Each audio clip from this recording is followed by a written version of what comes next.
Bine v-am găsit! În postarea de ieri am vorbit despre cele 9 fericiri din creștinism, explicate ca trepte spirituale, promițând la sfârșitul videoului că voi aborda puțin compasiunea din perspectivă budistă pentru a trage unele paralele, a spus. Eu spun productive, între cele două tipuri de spiritualitate, creștină și budistă. Postarea de astăzi, ea s-ar intitula Iubind iubirea lui Dumnezeu. În creștinism, prima porunca esențială, este să-L iubești pe Dumnezeu cu toată inima ta. Ce am învățat eu din creștinism? O mică șmecherie. Această iubire a lui Dumnezeu, ea trebuie înțeleasă. Care este natura iubirii lui Dumnezeu? Și cumva separată, să spunem, de el, de persoană. Iubirea înțeleasă într-un mod generic. În budism, această defalcare analitică, această exprimare a iubirii sub forma ei generică, am întâlnit-o la Chandrakirti, un filozof budist adept al școlii Madhyamaka, școala căii de mijloc fondată de către Nagarjuna. În această postare voi spune câteva cuvinte despre Chandrakirti, cel care în lucrarea sa de bază, Ghid către calea de mijloc, la începutul acestei lucrări elogiază compasiunea universală. Și vom vedea sub ce formă o face și cum ajunge la această concluzie.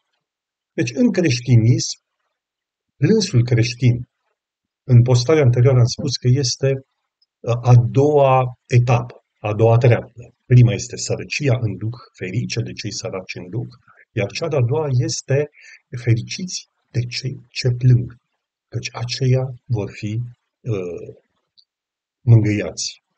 Acest plâns creștin este o formă de catarsis, de purificare, o metodă spirituală, aș spune, unică în pletora de spiritualități. Acest plâns, el se află în strânsă conexiune cu mila lui Dumnezeu, cu iubirea lui Dumnezeu. Plânsul creștin este asistat în permanență de această energie a dumnezeirii, de iubirea lui Dumnezeu sub aspectul compasiunii. Dar să trec un pic să fac o mică sinteză a budismului, așa cum este el perceput prin școala Mahayana. Deci, în modulele pe care le-am postat pe contul meu de YouTube în Mistica Psihologia, făcute în colaborare doamna Grig Oprea, de la Ars Moriendi, are această inițiativă spirituală, Arta de a muri, am explicat mai multe despre budism. Dar în acest video vreau să fac o mică sinteză a lui pentru a ajunge în cele din urmă la această separare cumva a iubirii, iubirea gândită cumva separată de persoană, iubirea luată și pusă sub lupă, sub microscop văzut, care este natura acestei iubiri. Deci câteva cuvinte mai întâi despre budism. Buddha Sakyamuni, considerat cel de-al patrulea Buddha dintr-o succesiune de 1002 pentru eonul în care omenirea este acum, deci doar cel de-al patrulea Buddha și Buddha Sakyamuni, el și-a expus doctrina în 3 etape. Ele sunt numite metaforic, dar cumva sugestiv, cele 3 rotiri ale roții Dharmei, roata Dharmei. Roata este un concept interesant în budism pe care noi nu-l avem în spiritualitatea creștină. Roata este elementul de mișcare, este cel care îți permite să ajungi peste tot. În spiritualitatea hindusă, un rege care își vizita regatul se punea într-un car. Cei care mergeau pe jos sunt supușii care nu pot ajunge foarte departe. Da? Dar cei care sunt în car, cei care sunt într-un mijloc de transport pe roți, ajung și își văd întregul regat. Roata Dharmei cam de aici, în această zonă, își are semantica, își are sursa, conotația. Roata ca sens de străbatere a întregului domeniu spiritual. O învârtire a roții Dharmei dă un ocol întregii spiritualități. Cumva te face suveran în cunoașterea esențială. Dar să trec mai departe. Deci prima învârtire a roții Dharmei, ea a fost despre cele 4 adevăruri nobile și a fost predată în Parcul Cerbilor din Benares, India. A doua prelegere a ținut-o pe Muntele Vulturilor, în Raja Griha, iar a treia la Vaisali. Pe noi ne interesează a doua etapă, care este în strânsă legătură cu Chandra Kirti și topicul pe care vreau să-l abordez. Deci, în a doua etapă, Buddha a expus sutra perfectei înțelepciuni, sutra înțelepciunii fundamentale, în care cumva a prezentat traseul spiritual, aș spune, ca o autostradă, cu două benzi, cu două căi simultane, care se susțin una pe alta. Budiștii numesc una din căi calea profundă, sunt acele practici ce țin de cultivarea înțelepciunii profunde, care duc în cele din urmă la realizarea directă, non-conceptuală, a naturii ultime a realității. Eu o numesc sumiata, vacuitate s-ar traduce în român. Iar această percepție a naturii ultime a fenomenelor permite practicantului să atingă, să-și ia un trup transcendent, spun ei. Deci Buddha are un trup transcendent în esență. Iar cea de-a doua cale este calea vastă. Sunt practici care țin de cultivarea compasiunii universale. Sunt căi care duc, spun budiștii, în cele din urmă la realizarea trupului manifestat al lui Buddha. Deci cele două trupuri, ele sunt de fapt un singur trup, dar ele cumva sunt defalcate. Deci trupul transcendent și trupul manifestat al unui Buddha sunt aspecte inseparabile ale fluxului său inițial. Deoarece aceste sutra sunt dificil de înțeles, ne spune Kelsang Gyatso, autorul cărții Ocean of Nectar. Deci Buddha ar fi prevestit apariția unor mari învățați care să explice, să clarifice sensurile profunde ale acestor sutra.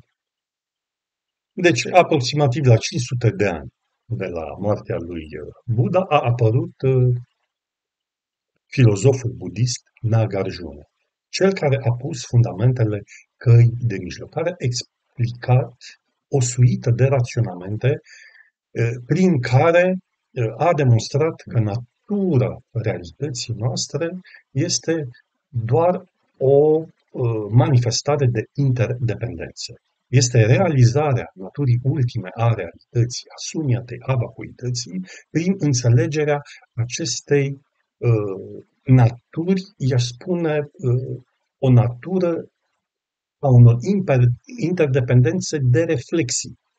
Da? Ok. Ulterior, spun 200 de ani mai târziu, a apărut călugărul Asanga. Ar fi fost îndrumat în revelații de către un aspect al budeității denumit Buddha mai treia, viitorul Buddha, al cincilea Buddha, și care ar veni pe pământ să predea din nou învățătura despre iluminare. Deci Asanga ar clarificat etapele căii vaste. În lucrarea sa, ornamentul sutrelor Mahayana. Deci, tehnicile care țin de cultivarea compasiunii universale. Deci, Nagarjuna a pus bazele căii profunde, iar Asanga bazele, a elucidat suplimentar bazele căii vaste, ce țin de cultivarea sentimentului de compasiune. Deci, dintre cele două căi, calea profundă este mai greu de înțeles. Deci, motiv pentru care lucrarea lui Nagarjuna este esențială în decodificarea suniatei, a ceea ce este, de fapt, vacuitatea. Pentru a clarifica și mai mult instrucțiunile spirituale ale lui Buddha Sakyamuni, îl avem acum în joc, intră Chandrakirti undeva în secolul VII, era noastră. Deci acesta este un exponent mare, cant al școlii Madhyamaka, școala de mijloc al lui Nagarjuna. Explicarea acesteia se face în cea mai sugestivă lucrare a sa, denumită Ghidul Căii de Mijloc, Madhyamaka Vatara. Deci o lucrare remarcabilă care explică simultan ambele căi în conjuncție, calea profundă și calea vastă. Câteva cuvinte despre Chandrakirti. El s-a născut undeva prin sudul Indiei. Cât de mic ar fi demonstrat calități excepționale. Deci nu vorbim de o ființă obișnuită. Spunem un geniu, un mic geniu din născare. Deci el a fost călugăr la Universitatea din Nalanda, Universitatea budistă cea mai renumită din India, așa, devenind un susținător fervent al filozofiei lui Nagarjuna. Deci unde a primit foarte multe învățături despre sutre și tantra. Sutrele ar fi, adică sunt învățăturile clasice, cele expuse în textele recunoscute, iar tantrele ar fi învățăturile ezoterice, mistice, învățăturile secrete, ascunse. Deci Chandrakirti, el a învățat intens ambele tipuri de învățături. Și cea ezoterică și cea la vedere, cum să spun. Se spune că Chandrakirti ar fi dobândit puteri speciale în meditații, puteri paranormale. Una din ele ar fi o povestioară în care abatele Universității din Nalanda ar fi vrut să avea clar vederea că Chandrakirti are puteri paranormale și ar fi vrut ca și ceilalți studenți, ceilalți călugări ai universității să fie folosiți spiritual de pe urma manifestării acestor puteri paranormale ale lui Chandrakirti. Astfel, abatele i-ar fi dat lui Chandrakirti sarcina de a avea grijă de vaci și de a aduce lapte călugărilor.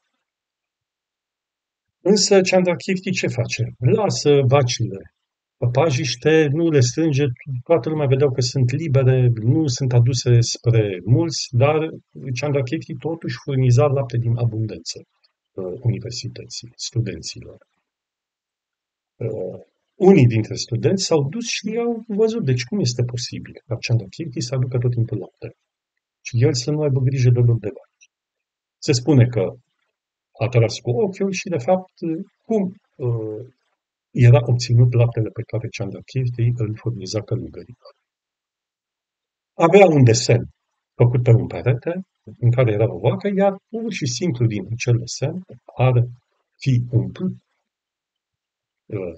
vasele cu lapte, apelând la puterile sale paranormale. Ok, ceea ce mai vreau să spun despre Chandrakirti este faptul că el a avut o dezbatere intensă cu un alt reprezentant al unei alte școli de gândire Mahayana budiste, Chandragumi. Chandrakirti s-ar traduce etimologic prin splendoarea lumii. Chandra înseamnă lună, iar Kirti înseamnă splendoare. Chandra Gomin nu era călugăr. Chandra Gomin era un layman, era, aș spune, mai mult autodidact, dar ținea de școala Chitta-Matra, deci numai minte. În modulul 10, care l-am postat, este făcută o sistematizare despre acestor școli budiste, Hinayana și Mahayana, pentru cei interesați. Deci Chandra Gomin avea dispute cu Chandrakirti dese, pe anumite subiecte. Chandrakirti cumva era superior lui Chandra Gomin și îi punea întrebări dificile. Însă Chandra Gomin ce spunea? Nu putea să dea răspunsul pe loc. Și îi spunea, lasă-mă să mă gândesc o zi și peste o zi îți voi da răspunsul. Și de obicei, a doua zi venea cu răspunsul corect. La un moment dat, Chandrakirti îl întreabă, mirat, de ce apelezi, de ce mai stai, dacă nu știi răspunsul acum, cum poți să-l știi a doua zi?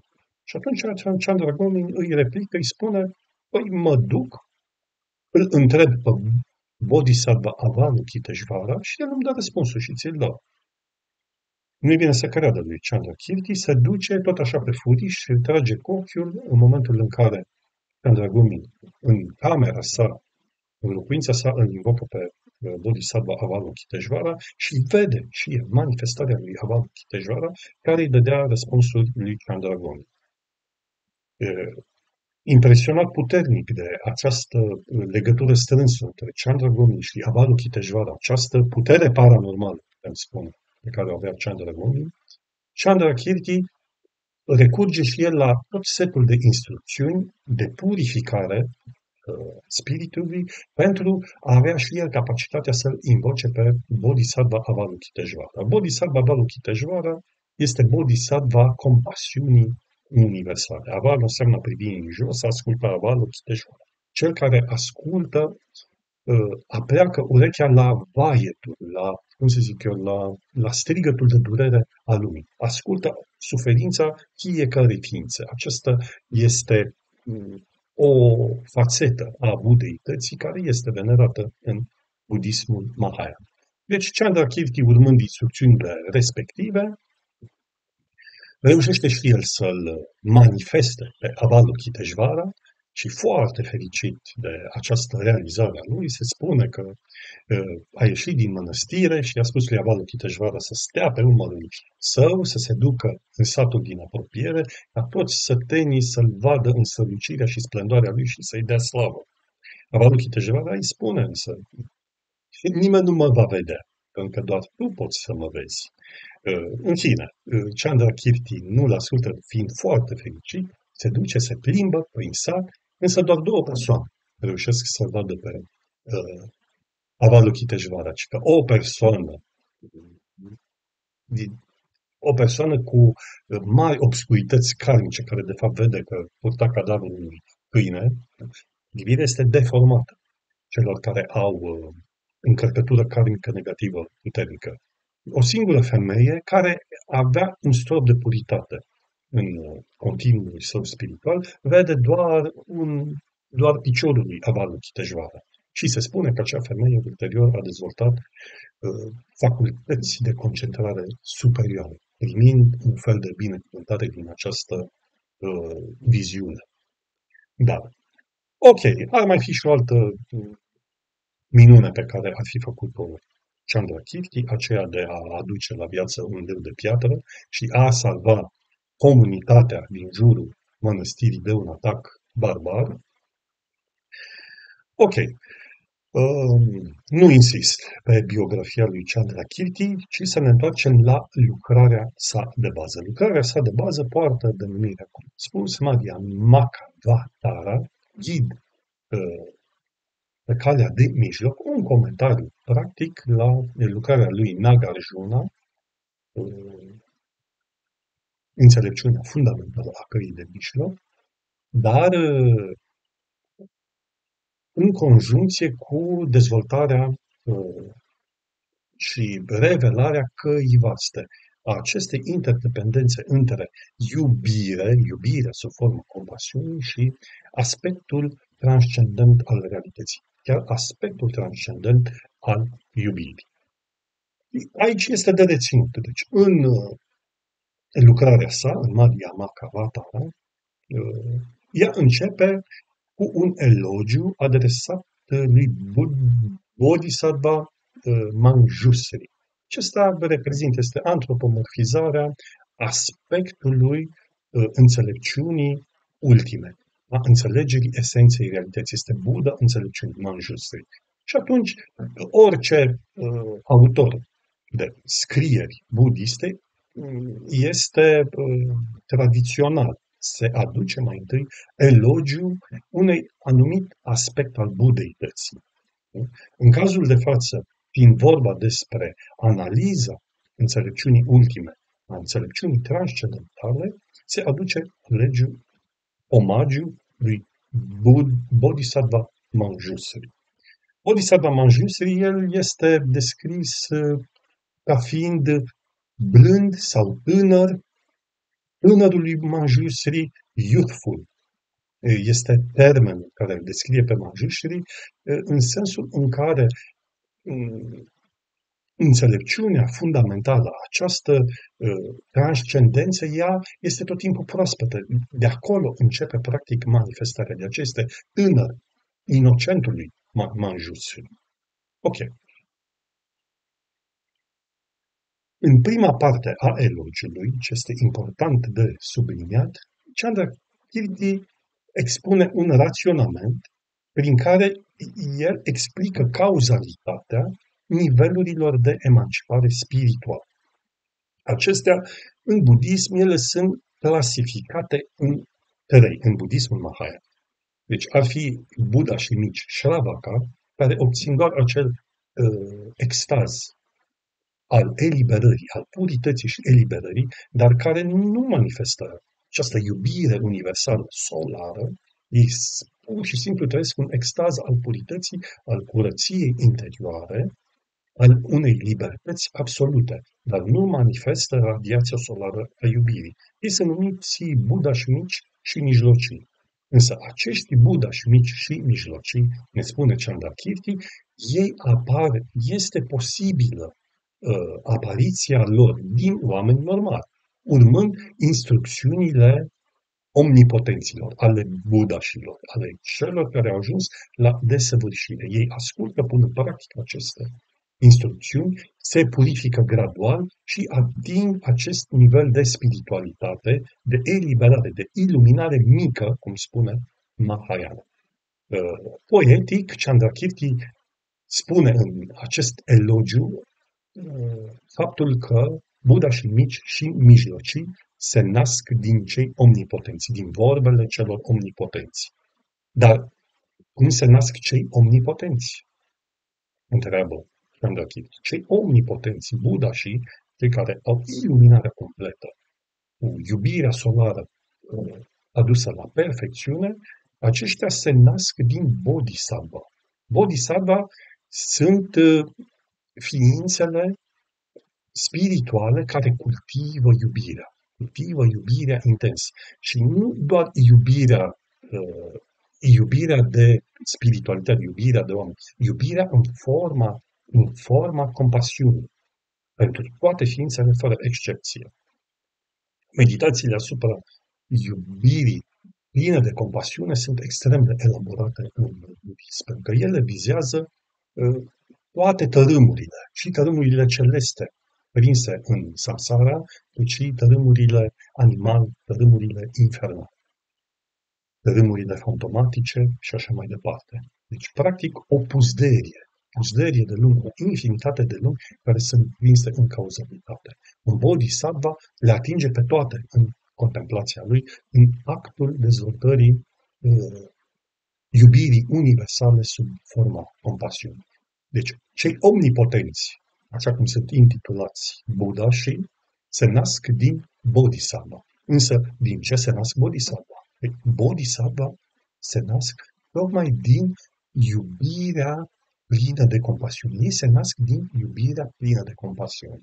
Ajungând la această concluzie, Chandrakirti ne spune, iubirea plină de compasiune reprezintă, de fapt, începutul spiritualității autentice. Și atunci el își aduce omagiu iubirii pline de compasiune. Compasiunea, cumva, ea primează în fața înțelepciunii transcendente.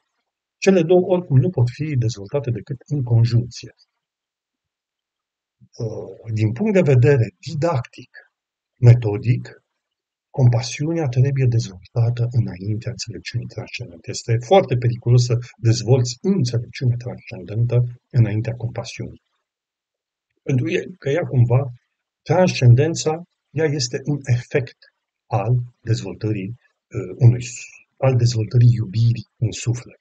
Cumva, realitatea se transparentizează de la sine. Transcendența este realizată într-un mod natural. Însă, în budism, cumva, ea este catalizată și de o înțelegere intelectuală a esenței transcendente a realității. Pe baza acestor învățături expuse de Buddha, comentate de Nagarjuna, reinterpretate, se spune, de Chandrakirti.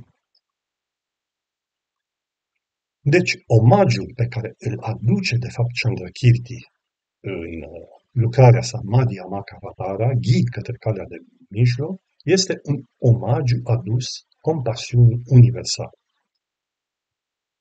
Acum să vedem cum putem face noi o paralelă cu creștinismul. Putem înțelege ceva din budism în cheie creștină. Deci, în limbaj creștin, acest omagiu, el ar fi adus iubirii lui Dumnezeu, calității acestei iubiri a lui Dumnezeu sub aspectul milei, sub aspectul compasiunii. Deci, cumva, Chandrakirti ce face? El comută, cumva, atenția de pe persoana de Buddha și persoana de Bodhisattva, persoana de Buddha și mici, cumva pe compasiune, ea fiind, de fapt, matricea care generează perfecțiune spirituală. Deci și în creștinism am putea face Dumnezeu este Dumnezeu, dar care este natura lui Dumnezeu? Natura lui Dumnezeu ar fi iubirea lui, natura manifestată. Și atunci se pune sub lupă, sub observație, sub analiză, sub contemplație, din punct de vedere generic. Se face tot exercițiul spiritual pentru a înțelege natura acestei iubiri. Deci, cum am putea înțelege, de exemplu, cele două trupuri budiste ale lui Buddha în cheie creștină? Deci, iubirea este, am putea spune, trupul manifest al lui Dumnezeu. Iar curățenia, puritatea iubirii lui Dumnezeu ar fi trupul transcendent al lui Dumnezeu. Puritatea, curățenia, ea este în strânsă legătură, zic, noțiunea ta, are cu noțiunea de transcendență. Dumnezeu nu poate fi cunoscut în esența sa, este transcendent, inaccesibil. Aceasta desemnează transcendența, iar curățenia vine tocmai din această lipsă de săvârșită a oricărei proprietăți cu care ar putea fi identificat Dumnezeu la mod esențial. Deci, iubirea lui Dumnezeu este trupul său manifest. Este trupul formei, cum spun budiștii. Iar curățenia, transcendența, această inaccesibilitate a ființei lui Dumnezeu ar fi trupul său transcendent, aspectul său transcendent, apofactic. Deci, iubirea sub aspectul ei, sub aspectul compasiunii, sub aspectul milei, este esențială procesului spiritual. De ce? Chiar și în cheie creștină, doar compasiunea, ea reprezintă, mila lui Dumnezeu reprezintă podul de legătură dintre celest și teluric. Este energia care susține atât sacrificiul tatălui care și dă pe fiul să fie răstignit, și sacrificiul fiului care se dă pe sine pentru a salva omenirea. Dar este și sacrificiul Duhului Sfânt care se dă pe sine omului. Da? Este Dumnezeu sub cele trei aspecte care în permanență se sacrifică. Dar de ce se sacrifică? Pentru că natura sa este milă, este iubirea sub forma compasiunii. Deci curgerea harului în oameni este o consecință milei lui Dumnezeu. De ce am spus că este mult mai importantă pentru noi acest aspect al iubirii suferinte, al iubirii neîmplinite cumva, da? Pe care Dumnezeu ne-o arată. Deoarece